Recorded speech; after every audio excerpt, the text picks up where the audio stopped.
Hari ini saya mohon maaf Bu, ada yang masih ada puasa Arafah. Apa sudah mau lebaran hari ini? Ya. Ada sebagian hari ini yang sudah melaksanakan hari raya Idul Adha di tanah air. Saya nggak bicara dengan negara yang lain, tanah air. Ada sebagian hari ini kita baru berpuasa sunnah Arafah. Yang benar yang mana kira-kira? Yang lebaran hari ini apa yang hari ini masih puasa Arafah, lebarannya besok? Ya. Oleh karena itu pada kesempatan yang sangat singkat ini kita akan membahas sedikit dengan ikhtilaful maqali. Perbedaan tempat-tempat terbitnya bulan sehingga mengakibatkan perbedaan pula penentuan tanggal 1 pada setiap awal bulan Hijriah. Dan nanti juga akan melahirkan juga perbedaan lebarannya kapan, puasa Arafahnya kapan. Biar di antara kita tidak saling punya pikiran dia perlu lebaran. Lebaran kok masih puasa. Di Mekah sudah ini masa kita masih puasa.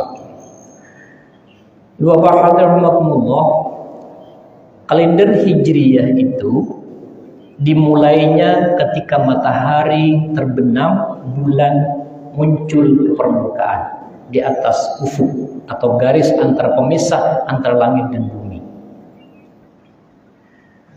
Karena bulan itu posisinya di barat, maka negara manapun yang lebih ke barat itu akan berpotensi melihat bulan terlebih dahulu ketimbang yang berada di sebelah timur. Tetapi ketika kalender itu kalender Masehi atau Syamsiyah, perhitungannya menggunakan matahari. Oleh karena itu siapapun yang lebih ke timur, karena matahari terbitnya di timur, dia akan berpotensi melihat matahari terlebih dahulu. Makanya walaupun setelikup dalam satu negara kesatuan Indonesia, sholat subuhnya orang Irian Jaya, Lombok, Maluku pasti lebih dulu ketimbang yang ada di Jakarta. Yang ada di Jakarta ini karena posisinya lebih timur ketimbang di Aceh dan Medan semacamnya, maka sholat subuhnya karena menggunakan matahari perhitungannya pasti lebih duluan. Tetapi ketika penentuan tanggal 1 Dzulhijjah, 1 Ramadan, 1 Syawal, 1 Dzulqa'dah dan bulan-bulan Hijriah yang lain atau Qamariyah itu menggunakan bulan. Karena bulan di barat terbitnya, maka yang lebih ke barat itu lebih duluan melihatnya. Makanya kita kalau melihat bulan pengumumannya tanggal 1 Ramadan kapan? Nunggu jam 6 atau jam 7. Nunggu bagian negara yang paling barat, paling nggak Aceh, melihat bulan atau tidak. Sebab boleh jadi Irian Jaya belum melihat, Jakarta belum melihat, Aceh nanti mungkin bisa melihat dengan derajat ketentuan ditentukan sepakati oleh negara-negara tangga kita. Sehingga kadangkala terjadi perbedaan. Sementara penentuan ada yang namanya hisab, perhitungan. Kalau perhitungan itu 10 tahun yang akan datang sudah bisa dihitung. Apa perbedaannya? Kalau hitungan, kalau bulan sudah di atas ufuk, walaupun cuma 1 derajat, besok tanggal 1. Tetapi kalau imkanur ru'yah yang digunakan pemerintah kita dan sebagian besar ormas kita, kalau belum sampai 3 derajat, besok belum termasuk tanggal 1. Kebetulan 1 Dzulhijjah tahun ini, baik metode hisab yang selama ini dimotori oleh Muhammadiyah ataupun imkanur ru'yah yang dimotori oleh NU juga Kemenak sama-sama menetapkan tanggal 1 Dzulhijjah jatuh pada hari Sabtu. Kenapa? Tanggal 29-nya bulan sudah tinggi. Jadi hitungan bulan Dzulqa'dah hanya 29 hari. Makanya secara sepakat kita lebarannya tanggal 17 Juni besok. Walaupun ada sebagian masyarakat kita hari ini Lebaran. Rahimahullah, bagaimana pandangan para sahabat hadis-hadis Rasulullah menyikapi seperti ini? Dalam kajian fikih kita ada dua kelompok besar. Yang pertama yang dimutara'i oleh Imam Malik dan Imam Ahmad bin Hanbal, bahwa penentuan tanggal 1 itu bukan per negara, tetapi satu dunia ini cukup satu negara yang melihat semuanya sudah harus ikut. Jadi katakan kalau di Mekah menentukan lebarannya hari ini, seluruh dunia harus ikut versi pendapat yang pertama. Makanya kalau yang lebaran hari ini mungkin sebagian kita ikut Mekah. Tanggal 1-nya ikut Mekah, tapi giliran sholat tarawih nggak ikut di Mekah. Kenapa? Kebanyakan kalau di Mekah tarawihnya. Itu yang pertama. Yang kedua, yang dimotori oleh Imam Asy-Syafi'i dan sebagian besar mazhab Hanafi Abu Hanifah, bahwa penentuan tanggal 1 itu apakah melalui hisab maupun ru'yah ikut per negara. Jadi satu negara punya kewenangan tersendiri untuk menentukan tanggal 1 kapan, bukan ikut-ikutan dengan negara yang lain. Mana hadisnya? Kalau yang pertama, yang penting bulan terlihat besok lebaran, semua negara harus ikut karena berlaku untuk umum. Hadisnya yang sangat masyhur, sumu li ru'yati wa aftiru li ru'yati. Kalau sudah ada yang melihat bulan, semuanya wajib berpuasa kalau Ramadan. Dan kalau sudah ada yang lihat bulan, besok harus ikut lebaran semua. Karena hadis tidak menentukan per negara. Tetapi yang kedua, ada riwayat suatu ketika ada sahabat namanya Quraib. Dia mengutus Ummu Fadl ke negeri Syam. Syam itu kurang lebih sekarang Syria dan sekitarnya. Kebetulan Syria dipimpin oleh seorang Muawiyah. Akhir bulan Sya'ban, Quraib ini pergi ke Syam. Sampai di Syam, tidak lama kemudian penentuan tanggal 1 Ramadan. Di Syam saat itu dalam hadis itu ditetapkan tanggal bulan terlihat pada malam Jumat, sehingga hari Jumatnya mulai puasa 1 Ramadan. Sampai menjelang akhir Ramadan, Quraib ini kembali ke Madinah. Sampai di Madinah ketemu ngobrol-ngobrol dengan Abdullah bin Abbas. Ditanya bagaimana seperti ini, Pak selesaikan. Akhirnya sampailah kepada penentuan hilal. Kata Ibnu Abbas, wahal Quraib dan Fadl, apakah kamu ikut menyaksikan terbitnya bulan di Syam? Iya, kata Quraib. Tanggal berapa? Kami beserta pemerintah Syam saat itu dipimpin oleh Muawiyah melihat bulan pada malam Jumat, sehingga kami memulai puasanya hari Jumat. Kata Abdullah bin Abbas, kami di Madinah melihat bulan bukan malam Jumat, tetapi malam Sabtu. Antara Syam dengan Madinah, penentuan tanggal 1-nya berbeda. Di Syam malam Jumat, di Madinah pada malam Sabtu, sehingga selisih 1 hari. Ketika menentukan akhir bulannya pun di Mekah, di Madinah dengan di Syam juga berbeda.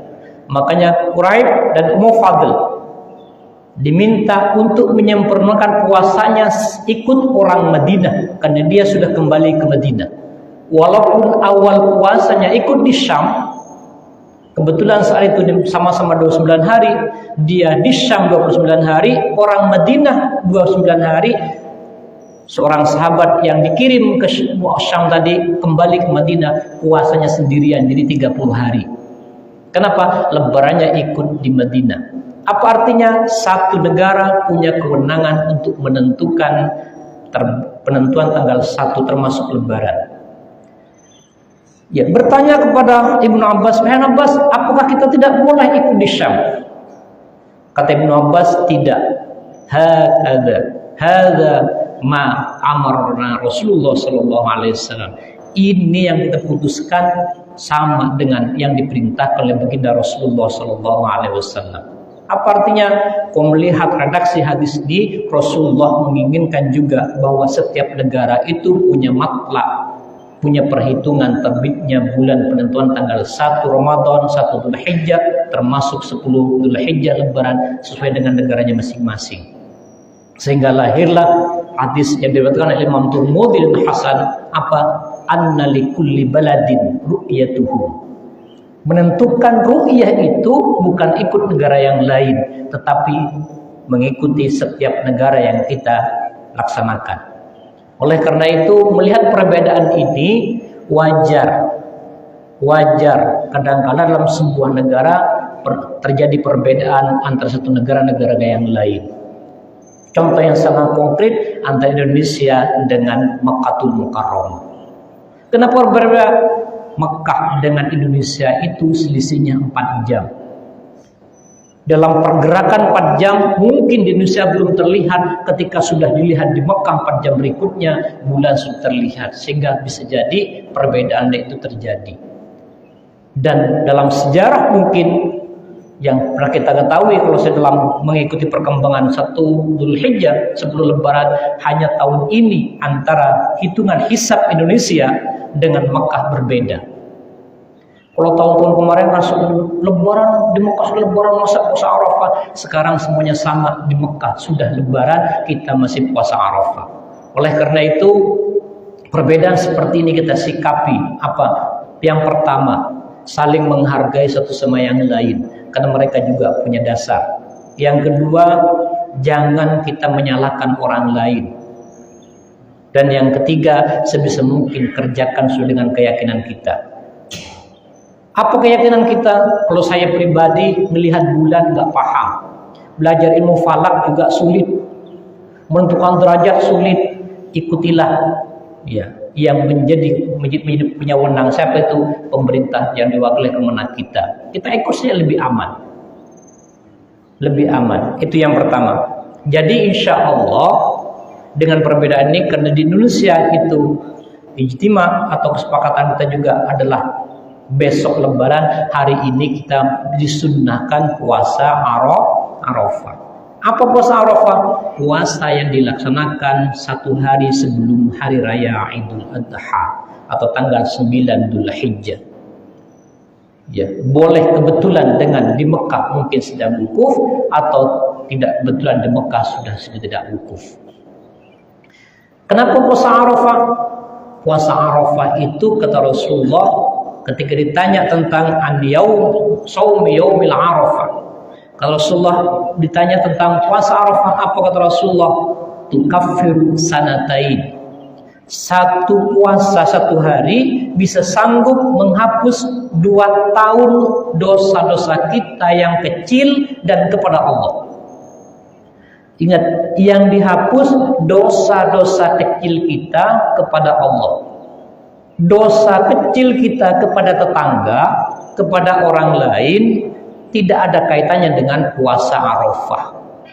Jadi kalau pernah nyolong mangga tetangganya, jangan puasa Arafah. Gak sanggup.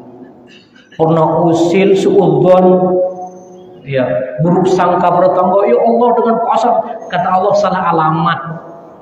Dosanya bukan kepada Allah, dosanya kepada tetangganya. Jangan membujuk Allah. Itu hakul adami. Kalau dengan hakul adami, selesaikan dulu dengan siapapun yang pernah kita zalimi, baru istighfar kepada Allah. Tetapi kalau dosa dengan Allah, terutama dosa-dosa kecil, kata Rasulullah, 2 tahun akan diampuni Allah dengan puasa 1 hari pada tanggal 9 Dzulhijjah. Saya yakin kalau Bapak semuanya ini puasa Arafah. Buktinya apa? Gak ada hidangan makanan. Kalau ada gak puasa kan ada hidangan. Anggap yang gak puasa puasa. Ikut kebijakan pengurus. Pengurus ikut kebijakan pemenang. Sama-sama ikut kebijakan semua.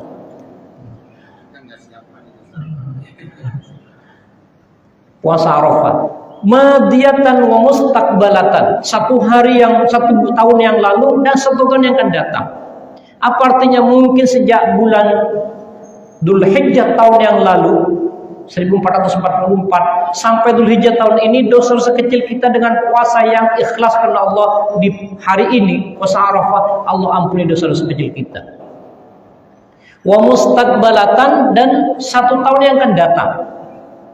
Tetapi jangan kita membuat tabungan, saya akan bisa punya ampunan selama 1 tahun akan datang, berarti besok kita dosa-dosa kecil nggak apa-apa. Bukan.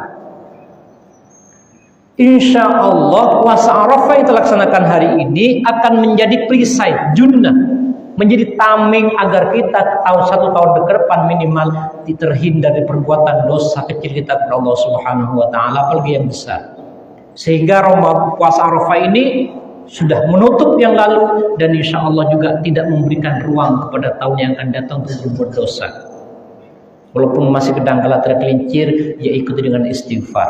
Itu puasa Arafah. Makanya sungguh disayangkan bagi kita yang kuat, ya, fisik kuat, sanggup melakukan ibadah puasa kan tidak ada penyakit yang mengganggu kehidupan kita, ya sebisa mungkin kita melaksanakan ibadah puasa, jangan sampai kita meninggalkan ini. Apalagi mungkin di antara kita ada yang sudah mulai sejak tanggal 1 hari Sabtu, tanggal 1 sudah mulai, ya silakan saja, kan itu bagian dari hari-hari yang dimuliakan Allah Subhanahu wa taala. Atau mungkin paket yang sedang dari Tarwiyah dengan Arafah, atau hanya paket yang terakhir Arafah puncaknya. Dan ditutup besok insya Allah kita berharap Idul Adha disempurnakan dengan penyembelihan hewan korban. Kurban itu kalau mau jujur adalah puncak ketakwaan kita kepada Allah Subhanahu wa taala.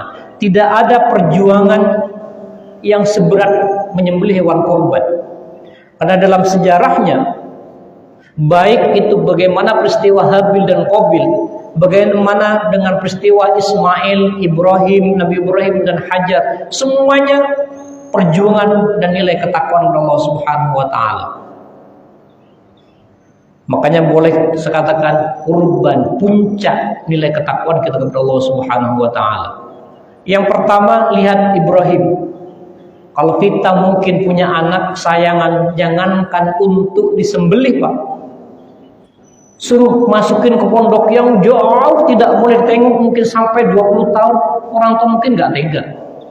Bukan untuk disembelih, enggak. Tapi masukkan anakmu ke pesantren, jangan ditengok, jangan ditelepon selama 20 tahun. Mungkin nggak ada yang memasukkan dari kita. Apalagi sampai minta disembelih. Tidak. Tapi Nabi Ibrahim, Ismail, terus Siti Hajar menunjukkan bagaimana ketakwaannya kepada Allah, pasrah kepada Allah. Nggak apa-apa, anak kalau memang Allah minta kasih. Jangankan harta, anak juga dikasih. Oleh karena itu, belajar, ayo tunjukkan ketakwaan kita kepada Allah. Nggak harus menyembelih anak, nggak harus membuang anak, tidak. Tapi cukup dengan menyembelih seekor korban domba, atau ikut kolektivitas sapi atau unta dan semacamnya. Tunjukkan kepada Allah, ya Allah, kami itu punya nilai takwa yang bagus. Apa buktinya? Kami berkorban tahun ini, taqarruban ila Allah. Jadi korban itu mendekatkan diri kepada Allah. Makanya Al-Maidah surat 27 tentang Habil dan Qabil. Apa Allah? Watlu alaihim naba ibnai Adam bil haqq idh qarraba qurbanan fatuqbila min ahadihima wa lam yataqabbal min al-akhar. Qala sa'qulanna. Qala innama yataqabbalu Allahu minal muttaqin. Ternyata puncak nilai ketakwaan yang berkorban. Kebetulan saat itu Habil berkorban dengan seekor domba yang luar biasa, Qabil berkorban ala kadarnya, menunjukkan orang yang mohon maaf. Allah ngasih contoh orang yang pelit. Allah terima punya Habil, seorang korban. Allah bawa ke surga. Ditahan surga, iya ditahan surga. Ketika Ismail Allah perintahkan untuk dipotong pada Nabi Ibrahim, korban Habil tadi Allah turunkan kembali mengganti seorang Ismail. Nanti bisa cek dalam surat Al-Maidah, tafsirnya kurang lebih seperti itu. Jadi korban yang Habil dulu korbankan seekor domba gibas itu, Allah angkat sebagai bukti Allah menerima korban dan nilai ketakwaannya. Allah simpan surganya, Allah turunkan kembali ketika Ibrahim ingin menyembelih putranya Ismail. Sehingga lahirlah kaidah hukum berkorban satu orang itu atau satu keluarga boleh dengan 1 ekor domba. Kalau saja mungkin Habil mengorbankan seekor sapi, mungkin yang turun sapi bukan gibas. Tujuannya apa? Untuk mendekatkan diri kita kepada Allah Subhanahu wa taala. Bapak-ibu rahimahullah, kita berharap mudah-mudahan Allah berikan kemampuan untuk kita berbagi dengan hewan korban kita dengan saudara-saudara kita yang membutuhkan, tetangga kita terdekat. Kita berharap mudah-mudahan korban kita diterima oleh Allah Subhanahu wa taala. Kita berharap mudah-mudahan ya ibadah puasa, apakah dengan tarawihnya, dengan ibadah lainnya, ataupun ibadah puasa Arafah tahun ini, hari ini juga diterima oleh Allah Subhanahu wa taala. Sehingga mudah-mudahan dosa kita diampuni Allah Subhanahu wa taala, dan mudah-mudahan kita akan mendapatkan pahala yang luar biasa. Itulah mungkin sekelumit tentang perbedaan matlak. Apa artinya? Boleh jadi satu negara dengan negara yang lain berbeda. Tetapi juga kadang-kala satu negara berbeda seperti yang dialami di Indonesia. Satu-satunya negara yang lebarannya yang berbeda. Kenapa? Bukan perbedaan matlak, tapi perbedaan teori, cara melihat atau menentukan 1 Dzulhijjah, 1 Ramadan, 1 Syawal. Semuanya berdasarkan kepada Al-Quran, baik surat Al-Baqarah yang kita sering baca, faman syahida minkum syahra falyasum, atau surat 10 surat Yunus pada ayat yang kelima.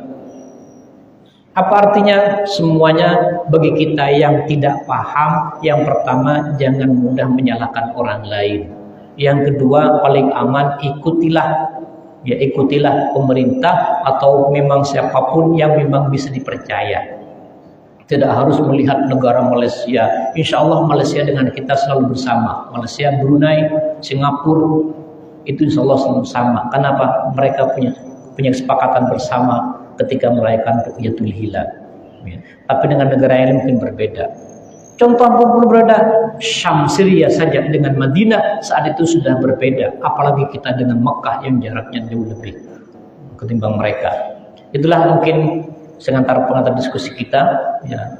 Kalau kondisi itu jangan terlalu banyak. Kenapa? Nanti saya takut mengganggu waktu tidurnya Bapak berkurang. Karena kalau habis subuh kan biasanya enak, ya nggak niat tidur, niatnya baca Quran tapi ketiduran. Makanya nggak usah lama-lama. Mungkin yang saya sampaikan ini barangkali ada yang ingin bertanya, ya lebih 25 menit, masih ada waktu ke depan, kami persilakan. Baik, terima kasih. Yang pertama, puasa Arafah menghapus 2 tahun. 1 tahun yang lalu, 1 yang akan datang. Yang dipertanyakan, seperti saya sampaikan tadi, bagaimana 1 yang akan datang? Apa yang langsung diampuni? Lebih pasnya puasa Arafah itu kalau yang sudah lewat, dosa-dosa kecil kita diampuni. Dosa yang disengaja, Pak. Kalau nggak disengaja tuh nggak ada dosa. Jadi perbuatan yang dilakukan tanpa sengaja nggak ada dosanya. Termasuk karena nggak sengaja kan nggak sadar. Termasuk juga orang berbuat kebaikan nggak sengaja nggak dapat pahala. Niatnya infaknya 1000, kok salah 10.000, ya pahalanya 1000.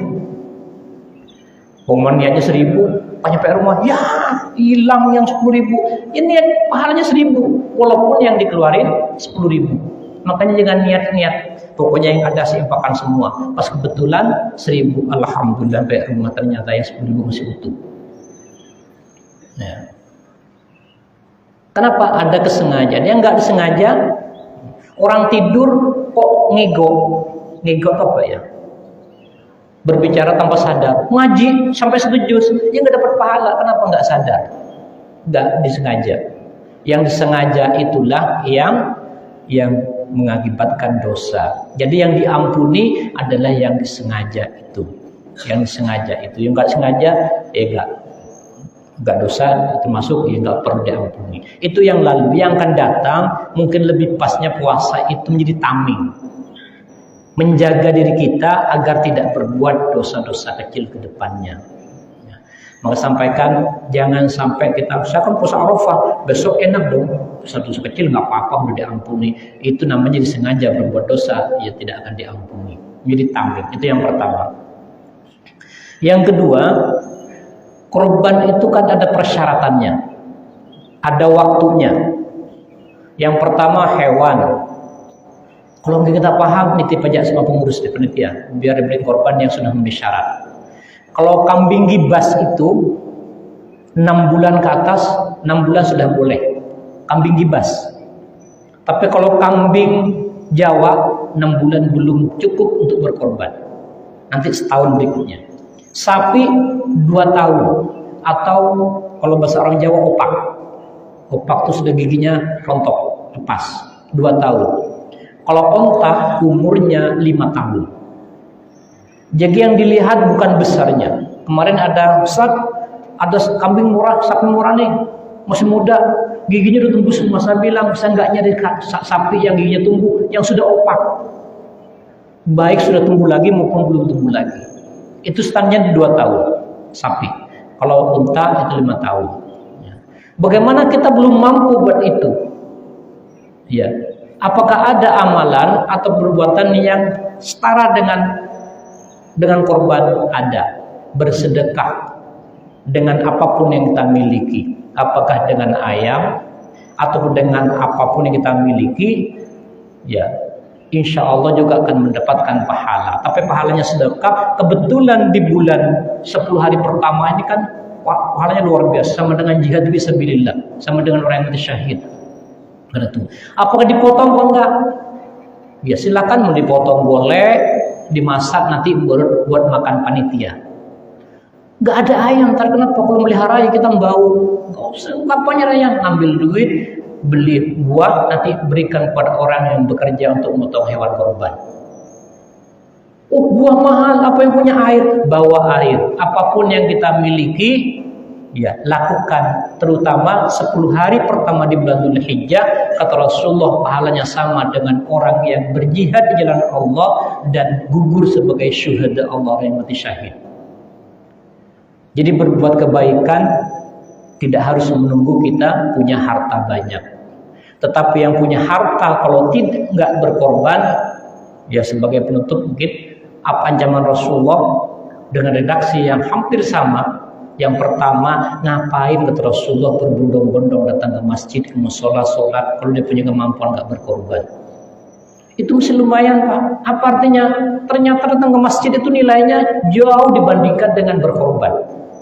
Tapi jangan sampai saya nggak usah ke masjid kan sudah berkorban, itu meninggalkan kesempatan namanya. Yang kedua, siapapun yang punya kemampuan tidak berkorban, tinggal pilih kata Rasulullah, mau mati sebagai orang yang Yahudi atau meninggal dalam keadaan Nasrani. Kita menginginnya meninggal dalam keadaan membawa Islam. Oleh karena itu, yang punya kemampuan ayo kita bersama-sama berkorban. Apalagi berkorban sudah ada sistem yang lebih ringan. Apa itu? Namanya dicicil. Sehingga lahir namanya tasakur, tabungan sapi kurban. Dikoordinir oleh pengurus panitia nanti beli sapi. Insya Allah lebih terjamin, pengurusnya amanah, sapinya lebih bagus karena sudah kerjasamanya dengan pengembala sudah bagus. Insya Allah lebih baik, kesehatannya bagus, syarat hukumnya lengkap, sehingga insya Allah nanti mendapatkan hal yang luar biasa. Kapan sampai kepada Allah? Kata Rasulullah, pahalanya sudah sampai di tangan Allah sebelum darah itu sampai ke tanah. Begitu cepatnya nilai korban itu. Oleh karena itu sampaikan korban puncak nilai ketakwaan kita kepada Allah Subhanahu wa taala. Gak usah khawatir yang saya belum punya duit, gak usah menyesal. Gunakan kemampuan yang kita ada, mungkin pikiran, membantu, tenaga, atau mungkin apapun lakukan, berharap kita mendapatkan karomah dan fadilah 10 hari pertama di bulan Dzulhijjah ini. Insya Allah nanti kita bersama-sama menuju surganya Allah Subhanahu wa taala. Mungkin kurang lebih sampai alhamdulillah sudah setengah jam lewat 5 menit. Mohon maaf ini masih ada kesusahan Pak ya. Ya. Dari sini kajian kita, berharap mudah-mudahan duduknya kita bersama sebagai gambaran. Insya Allah nanti kita duduk di raudhah yang sungguhnya raudhahnya Allah Subhanahu wa taala. Terima kasih, mohon maaf. Assalamualaikum warahmatullahi wabarakatuh.